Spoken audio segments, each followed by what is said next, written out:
우리 출애굽기 3장 9절에서 10절 보시면요. 지금 여호와 하나님께서 모세를 만나시는 장면입니다. 불타는 그 덤불. 그런데 소멸되지 않고 계속 불타는 그 덤불에서 하나님께서 모세와 지금 만나는 장면인데요. 이 모세를 만나시고 나서 하나님께서는 모세를 부르십니다. 자신의 일을 하도록 부르시는데 지금 하나님의 부르심에 대해서 우리가 확인할 수 있는 아주 좋은 구절이기도 하고 이 본문이기도 합니다. 그래서 하나님의 부르심에 대해서 특히 여러분 개개인을 향한 하나님의 부르심에 대해서 확인해 보는 시간 갖도록 하겠습니다. 자, 9절에 보면요.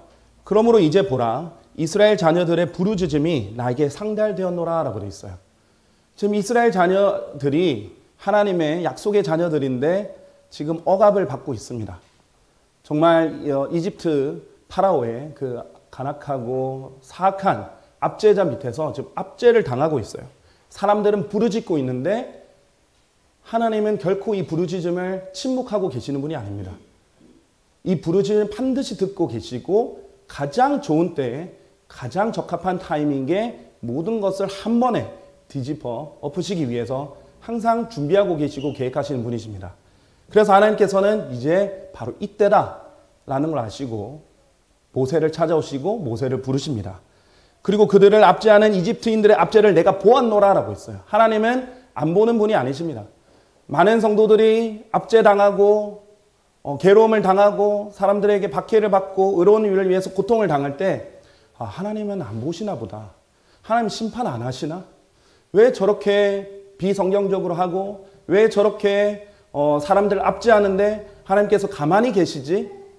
라고 생각할 때 사실은 하나님께서는 가만히 계시지 않고 계속 일하고 계십니다. 하나님께서는 보고 계시는 거예요. 그리고 하나님께서 모세를 부르십니다. 그러므로 이제 오라. 그리하면 내가 나의 백성 이스라엘 자녀들을 이집트에서 데리고 나오도록 내가 너를 파라오에게 보내겠노라. 아주 구체적이죠. 내가 너를 파라오에게 보내겠노라. 하나님께서 부르실 때는 내가 보낸다라는 것을 분명히 알려주십니다. 하나님이 부르는 거지 사람이 부르는 것도 아니고요. 어떤 단체가 부르는 것도 아니고 어떤 목사가 부르는 것도 아니에요. 내가 너를 부른다. 그리고 구체적으로 어디로 가라. 어떻게 해라. 이런 것들 다 알려주십니다. 자, 그런데 이 모세가 갑작스러웠는지 바로 이런 반응을 보입니다. 11절. 그러자 모세가 하나님께 말씀드리기를 제가 누구기에 파라오에게 가며 이집트에서 이스라엘 자녀들을 데리고 나오리이까 하였더라. 이에 그분께서 말씀하시기를 내가 틀림없이 너와 함께 하겠노라. 그리고 이것이 너에게 내가 너를 보냈다는 하나의 징표가 되리니 내가 이집트에서 그 백성을 데리고 나온 후에는 내가 이 산 위에서 하나님을 섬기리라. 이렇게 말씀하셨어요. 자, 그런데 모세가 첫 번째 보인 반응은 뭐냐면 제가 누구기에? 제가 누구입니까 하나님? 영어로 Who am I? 나는 누구인가요? 나는 누군가? 이렇게 질문을 하는 거죠. 참 중요한 질문입니다. 하나님께서 부르실 때는 그 사람이 자신이 누구인지를 알기를 바라세요. 그리고 여러분도 여러분이 누군지를 알아야 돼요. 많은 사람들이 자기 자신을 잘 몰라요. 많은 사람들이 자기 자신에 대한 과대평가를 하고 삽니다. 내가 하면 저것보다 더 잘했을 것 같은데. 나도 저렇게 하면 좀 더 인기를 끌지 않을까? 남들 잘 되는 거 보면 내가 했어도 저렇게는 할 수 있을 것 같은데. 많은 사람들이 사업에 뛰어들면서 그렇게 생각한다고 하죠. 나도 하면 장사가 잘 될 것 같고 사업이 잘 될 것 같다고 하죠. 실제로는 그렇게 오랫동안 장수하고 잘 되는 것은 극소수에 불과하다고 합니다. 그런데 많은 사람들이 자신을 모르기 때문에 자신이 어떤 사람인지 무엇이 한계인지 이것을 모르기 때문에 자만과 교만에 차 있어요. 그런데 정말로 자기 자신을 아는 사람은 자기가 정말 보잘것없는 사람이라는 것을 아는 사람입니다. 모세는 제가 누구기에 라고 했을 때 뭘 떠올랐을까요? 모세가 지금 광야에서 지금 이집트에서 나와서 광야 생활을 하는 이유가 뭡니까? 바로 이집트에서 살인을 했기 때문이에요. 살인하고 도망왔잖아요. 모세는 살인자입니다. 바로 그거부터 떠올렸을 거예요. 아, 저 살인자인데 저를 쓰시겠다고요? 아, 하나님 잘못 보신 거 아닙니까? 저 살인자입니다. 여러분 안 그러시겠어요? 누가 이제 살인자가 감옥에서 나와가지고 목회를 한다. 이러면 성도님들이 좀 무서워서 잘 못 오지 않을까요? 그렇죠? 뭐 또 이렇게 색안경 끼고 볼 수도 있겠죠. 그래서 모세는 스스로 너무 자신을 잘 알았어요. 자기는 부족한 사람이라는 거. 저는 인생을 망쳤습니다. 제 과거를 알면 아무도 제 말을 들으려고 하지 않을 겁니다. 저는 적합한 사람이 아닙니다. 이렇게 생각했을 겁니다. 여러분 어떻습니까? 여러분 인생에서 실패했던 때 없습니까? 지워버리고 싶을 만큼 끔찍한 순간 없었습니까? 나라는 사람의 밑바닥을 보게 된 적 없었습니까? 아마 다들 있었을 거라고 생각합니다. 적어도 세월을 어느 정도 살았다면 하나님께서 여러분에게 겸손하게 하시기 위해 경험하게 하셨을 거예요. 그러면 이렇게 말할 수 있어요. 저는 인생을 망쳤습니다. 저는 학업을 망쳤습니다. 저는 직장 생활을 망쳤습니다. 저는 결혼 생활을 망쳤습니다. 저는 이혼을 했습니다. 저는 이런 문제가 있습니다. 저는 하나님을 섬길 수 없습니다. 라고 생각할지 몰라요. 그러나 여러분이 무엇을 하든 결국 여러분을 비방하는 사람은 반드시 생길 거고, 여러분이 하나님의 일을 하면 할수록 사탄이 대적들도 보내서 여러분을 집요하게 공격할 수도 있어요. 중요한 것은 여러분이 이런 사실만 알고 망연자실 주저앉아만 있는다면 사탄은 더 짓눌러 버릴 거라는 거예요. 하나님께서는 여러분을 반드시 찾아오십니다. 괜찮아, 나 알아. 내가 너 누군지 알아. 그런데 내가 너가 필요하다. 하나님께서 나귀에게도 내가 그것이 필요하다. 내가 쓰겠다. 이렇게 말씀하셨죠? 내가 너를 쓸게. 라고 부르시면 하나님께 네. 라고 대답하셔야 돼요. 자, 생각해 보십시오. 다윗이 하나님께 부르심을 받았을 때 사람들은 어떻게 평가했어요? 벌써 집안에서부터 불신이 가득했죠. 사무엘에 왔을 때 아예 아버지는 부르지도 않았어요. 막내 다윗을. 그렇죠? 뿐만 아니라 형들도 다윗이 이제 심부름, 아버지의 심부름으로 전쟁터에 오자, 그래서 골리앗에 대해서 물으니까 화를 내면서 뭐 하는 거냐고, 지금 애들 장난하는 거냐고 이렇게 뭐라 했습니다. 다윗을 봤을 때 사람들이 어떻게 평가했을까요? 너 뭐야? 시골 촌놈이네? 양치기네? 너 소년밖에 안 되잖아. 너 막내잖아. 이렇게 과소평가를 했을 겁니다. 그러나 다윗은 하나님께서 부르셨고 과감하게 하나님 부르신 대로 전쟁터에 나가서 골리앗을 싸워서 이겨버리죠. 예수님도 마찬가지입니다. 사람들이 목수잖아. 전 나사렛에서 뭐 좋은 게 나오겠어. 이런 곳에서 자라셨어요.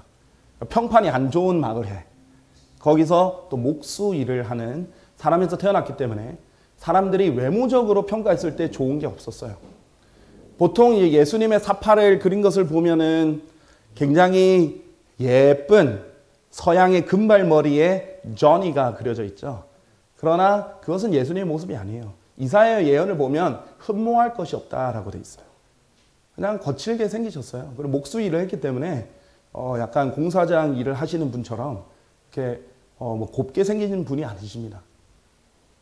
그래서 예수님께도 사람들이 그렇게 평가했어요. 그런데 그게 중요한 게 아니에요. 오히려 여러분이 그렇기에 하나님이 여러분을 부르셨다는 걸 알으셔야 돼요. 고린도전서 1장 26절을 보면요. 이는 형제들아 너희가 너희의 부르심을 보기 때문이라. 부르심을 받은 자들은 육체를 따라 지혜로운 사람들이 많지 않고 막강한 자들도 많지 아니하며 호기한 자들도 많지 아니하느니라. 그러나 하나님께서 지혜로운 자들을 당혹스럽게 하시려고 세상의 어리석은 것들을 선택하셨느니라. 또한 하나님께서 막강한 것들을 당혹스럽게 하시려고 세상의 약한 것들을 선택하셨느니라. 그리고 진정 하나님께서 있는 것들을 쓸모없는 것들이 되게 하시려고 세상에 비천한 것들과 멸시받는 것들을 선택하셨느니라 라고 하셨어요. 하나님, 저는 학력이 부족합니다. 좋습니다. 그래서 하나님께서 부르시는 거예요. 하나님, 저는 몸이 약합니다. 좋습니다. 그래서 하나님께서 여러분을 부르시는 겁니다. 하나님, 저는 가난합니다. 좋습니다. 그래서 하나님께서 부르시는 거예요. 왜요? 이유가 뭡니까? 고린도전서 1장 29절에 이는 아무 육체도 그분의 면전에서 자랑하지 못하게 하려 하심이라 라고 됐어요. 왜냐하면 내가 좀 뛰어난 사람이니까, 내가 뛰어난 사람이라서 뭘 하면 사람들이 그 사람이 대단해서 한 줄 알아요. 근데 그게 아니에요. 비천한 사람이고 멸시받는 사람이니까 하나님께서 부르셔서 하나님의 능력과 영광을 드러내는 거예요. 그러면 사람들이 하나님을 드높이게 돼 있거든요. 하나님께서 그래서 여러분을 부르시는 거예요. 자, 여러분이 다른 사람 봤을 때는 저 사람은 흠이 없어 보이는데, 저 사람은 번듯한 직장에 외모도 잘생겼어, 이렇게 능력도 좋아, 저 사람은 부족한 게 있을까? 그러나 그 사람은 알아요. 자기가 뭐가 부족한지, 자기는 어떤 사람인지, 자기가 해결하지 못하는 문제가 뭐가 있는지. 그런데 하나님께서도 부르신다는 거예요. 자, 찢어진 날개, 부러진 다리, 상처난 마음, 모두 하나님께서 부르시기에 알맞은 상태예요.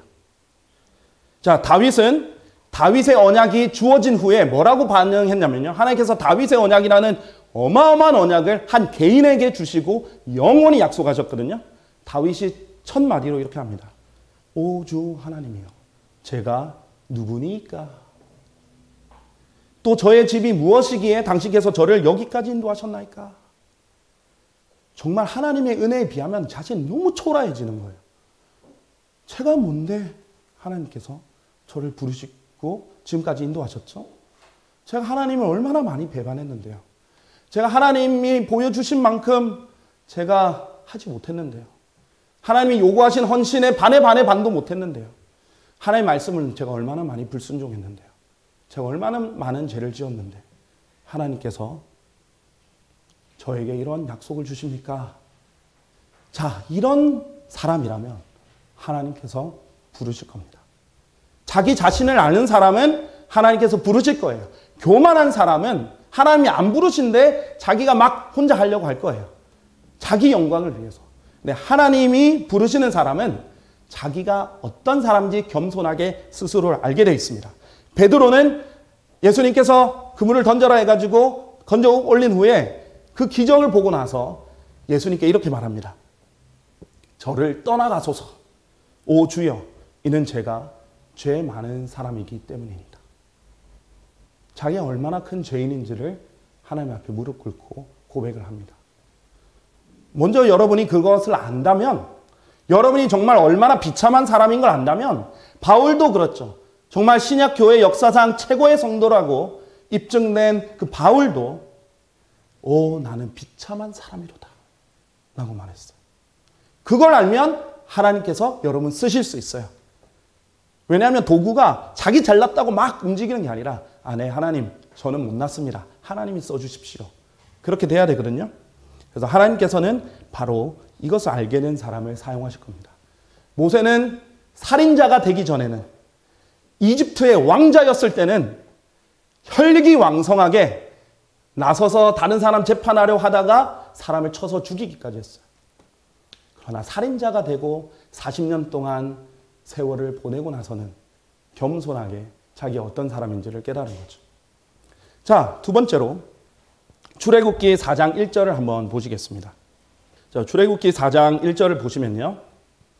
이에 모세가 대답하여 말씀드리기를 그러나 보소서 그들은 저를 믿지 않을 것이요 제 음성에 경청하지도 않을 것이니이다 라고 뒤로 뺍니다. 하나님께서 내가 너랑 함께 할 거야. 괜찮아. 내가 너랑 함께 할 거야. 이렇게 알려줬는데 아니에요. 사람들 제 말 안 믿을 겁니다. 제 말 듣지도 않을 겁니다. 라고 뺍니다. 자, 하나님 얼마나 힘드시겠어요. 하나님께서 사람을 쓰시려고 부르시면 너무나 많은 사람들이 거절합니다. 아유, 하나님 저 바빠요.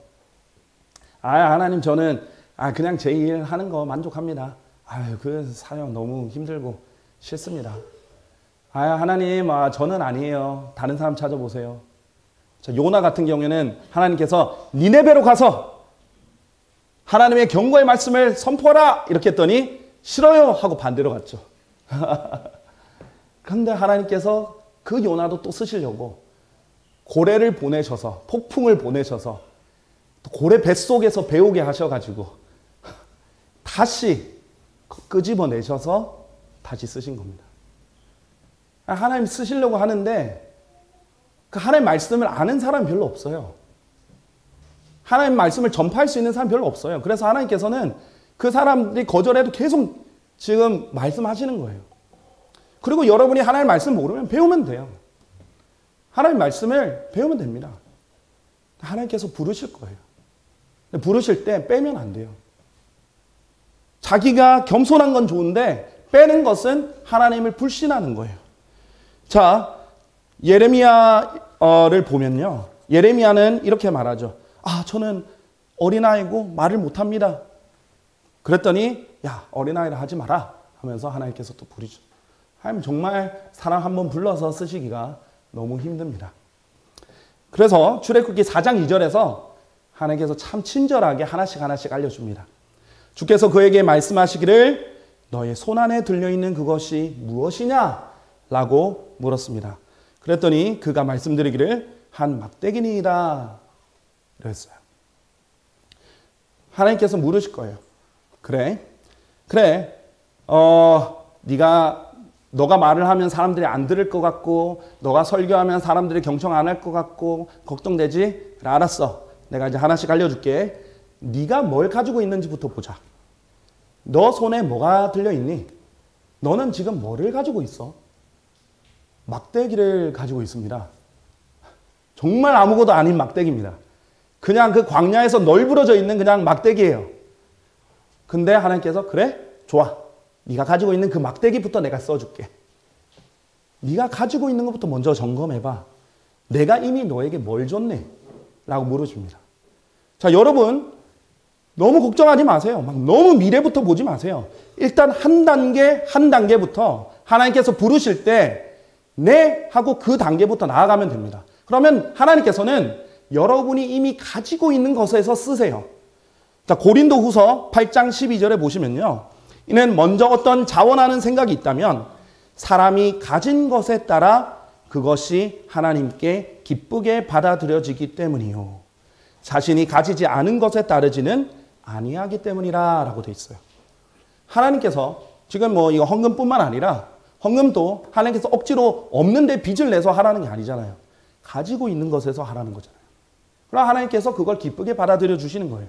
뿐만 아닙니다. 여러분의 재능도, 여러분의 은사도, 여러분의 다양한 능력이나 환경도 여러분이 가지고 있는 것, 여러분이 지금 소유하고 있는 것에서 하나님께서 받으실 거예요.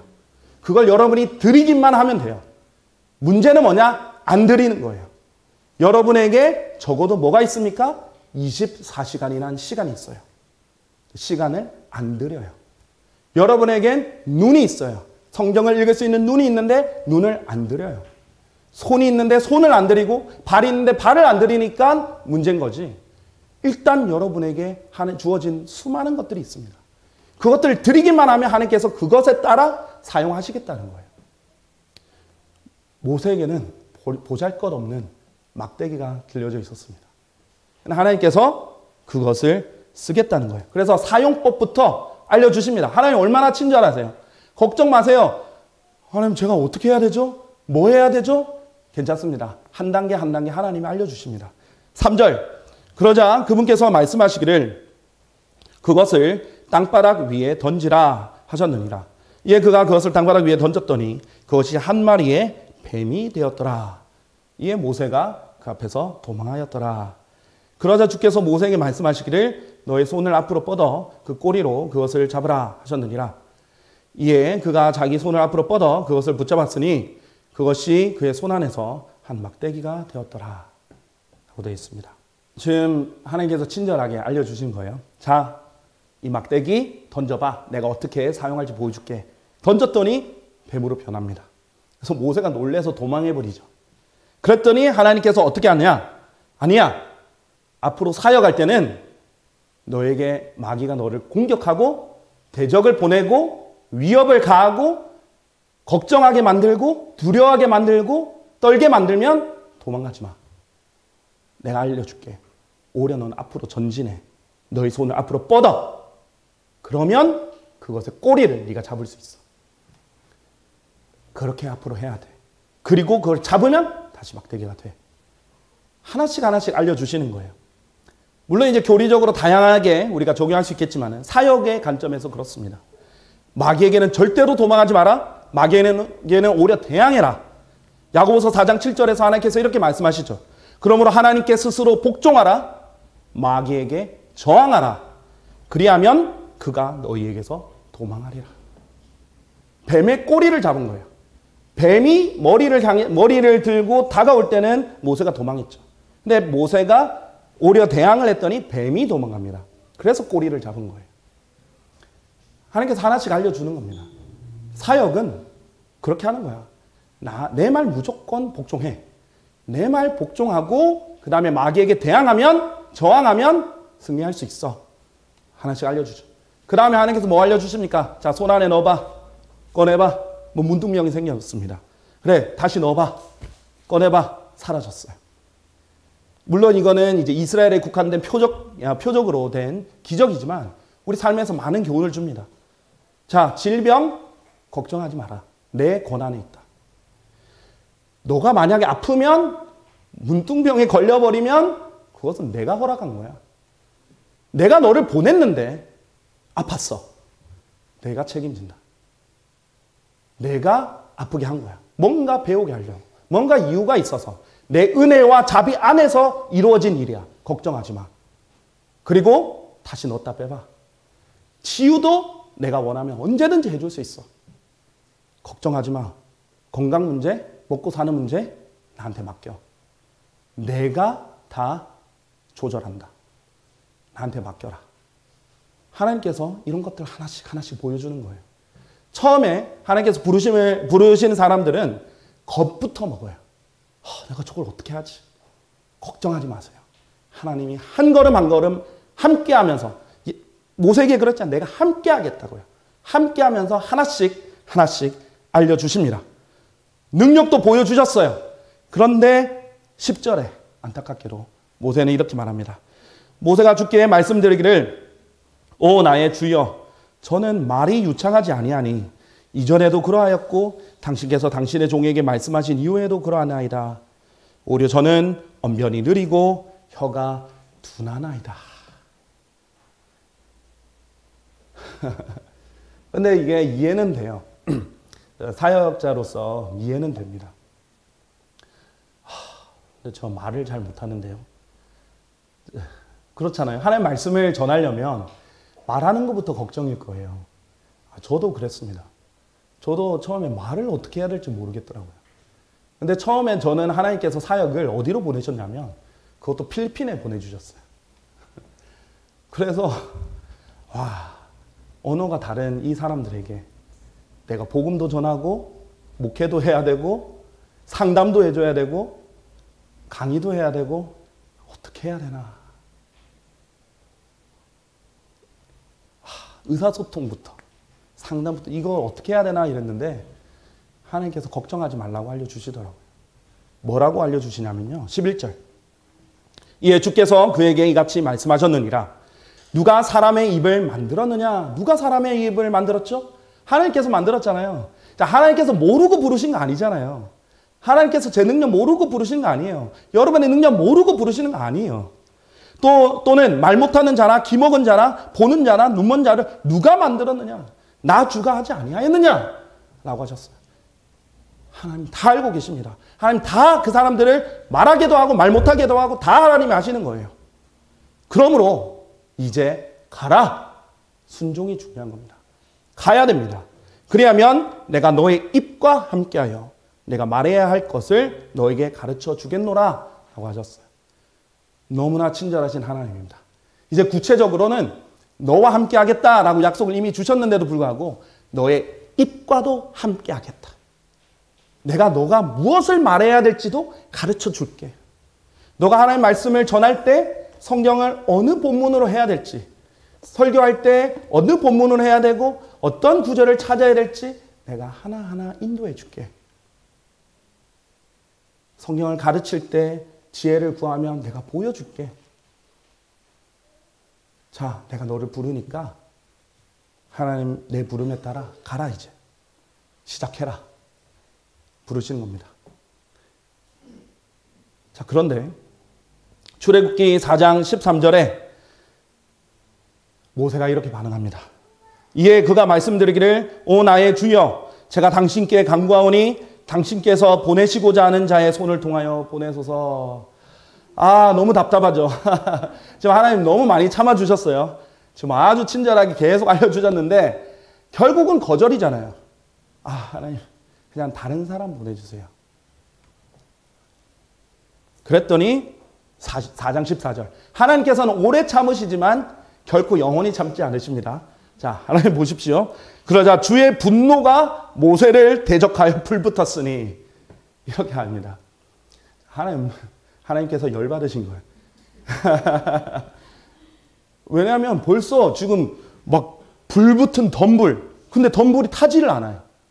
거기서 직접 나타나서 얘기도 해주시고 막 막대기를 던졌더니 뱀이 되고 잡았더니 다시 막대기 되고 문둥병 생겼다가 없어지고 지금 약속도 주고 함께 하겠다 하고 입에 말도 넣어주겠다 하고 다 했는데 그래도 안 하겠대요. 그러면 하나님께서 그 사람에게 열받아 하십니다. 여러분 그 뒤로 여러분이 하나님께 어떤 기도를 하거나 여러분이 하나님과 어떤 좋은 교제를 하실 수 있을 거라고 생각하십니까? 아닙니다. 불순종하는 상태에서는 하나님과 교제가 될 수가 없어요. 여러분이 하나님께서 지금 보여주신 것을 거절하는데 어떻게 하나님께서 다음 것을 보여주겠습니까? 여러분이 지금 하나님과의 교제에서 놓으라고 하는데 어떻게 지속적인 교제가 가능하겠습니까? 그게 무서운 거예요. 그냥 한번 노 하는 게 무서운 게 아니에요. 불순종이라는 건 그것이 무서운 겁니다. 그런 불순종은 하나님과의 관계를 단절시키기 때문에 여러분이 구원을 잃어버리는 것은 아니지만 하나님과의 관계에 있어서 문제가 생기기 때문에 하나님께서 말씀하실 때 순종하라는 거예요. 부르실 때 순종하라는 겁니다. 이것은 겸손이 아니에요. 불신입니다. 로마서 11장 29절 보시면요. 이는 하나님의 선물들과 부르심에는 돌이키심이 없기 때문이라 라고 했어요. 하나님께서는 여러분에게 여러 가지 선물들을 주셨어요. 많은 선물들을 주셨습니다. 여러분의 재능도 은사도 선물이고 여러분이 가지고 있는 돈도 건강도 다 선물입니다. 여러 가지 선물들 주셨고요. 또 하나님께서 부르시잖아요. 그러면 돌이키지 않으세요. 내가 실수했다. 미안. 내가 불렀는데 깜빡했다. 내가 다른 사람이랑 착각했네. 아니야. 내가 다시 생각해봤더니 너는 여기는 적합하지 않은 것 같아. 라고 하지 않으세요. 다시 돌려보내지 않으세요. 돌이키지 않으세요. 한번 부르시면 하나님께서는 반드시 좋은 뜻이 있어요. 선한 뜻이 있고 하나님의 완전한 뜻이 있습니다. 거기에 순종하시면 돼요. 하나님이 이미 여러분에게 준 것, 하나님께서 물으셨잖아요. 너의 손안에 무엇이 있느냐? 이미 준 것이 무엇인지 그리고 앞으로 주실 것이 무엇인지를 과소평가 미리 하지 마십시오. 하나씩 이제 모세에게 보여주실 것입니다. 이 막대기로 보잘것없는 이 나무 막대기로 무엇을 할 수 있는지 하나씩 이제 보여주실 거예요. 여러분은 이제 모든 역사를 알고 있기 때문에 아십니다. 하나님께서는 바로 그 보잘것없는 그 막대기로 강을 피로 만드셨어요. 바로 그 막대기로 이집트 제국에 번개와 우박을 내렸습니다. 바로 그 막대기로 홍해를 가르셨어요. 바로 그 막대기로 반석에서 물을 내셨습니다. 하나님께서는 물고기를 낚는 어부인 베드로를 부르셔서 사람들을 낚는 어부가 되게 하셨어요. 수많은 혼들을 쟁취하게 하셨죠. 자, 그 다음에 하나님께서는 마태를 부르셨습니다. 세금을 징수하는 사람이었어요. 자, 세금 징수하는 사람인 것처럼 일일이 돈 계산 정확하게 해야 돼요. 세고 또 해야 되고 기록하고 정확하게 합니다. 그랬더니 나중에 하나님께서 신약 성경의 첫 책인 마태복음을 기록하게 하셨어요. 다윗은 양치기였어요. 근데 목자로서 신실하게 양들을 늑대들과 사자들로부터 지켰습니다. 목숨 걸고 지켰어요. 자신에게 맡겨진 그 일을 목숨 걸고 했습니다. 그랬더니 하나님께서 자신의 양들인 이스라엘을 다 맡기셨어요. 목숨 걸고 지키라고. 다윗은 성경에서 기록된 한 번도 전쟁에서 전투에서 패하지 않은 두 사람 중에 한 사람이에요. 여호수아와 다윗. 이 두 사람만이 한 번도 자기가 직접 나간 전투에서 패배하지 않습니다. 하나님께서 모든 대적들로부터 이스라엘을 철저히 지키게 해주셨어요. 하나님께서는 여러분이 가진 것을 사용하실 겁니다. 여러분이 그것을 드리고 하나님께 드리고 신실하게 믿음으로 순종하는 마음으로 그렇게 하면 돼요. 하나님 말씀 모르세요? 그럼 공부하세요. 우리 신학교도 월 1일 날 개강하잖아요. 하세요. 하나님께서 여러분을 앞으로 어떻게 쓰실지 모르잖아요. 여러분의 하나님 말씀 알고 있는데 주저합니까? 용기를 가지십시오. 하나님께서 부르셨으면 하나님께서 다 책임지십니다. 자, 여러분에게 물어보겠습니다. 여러분에게 무엇이 있습니까?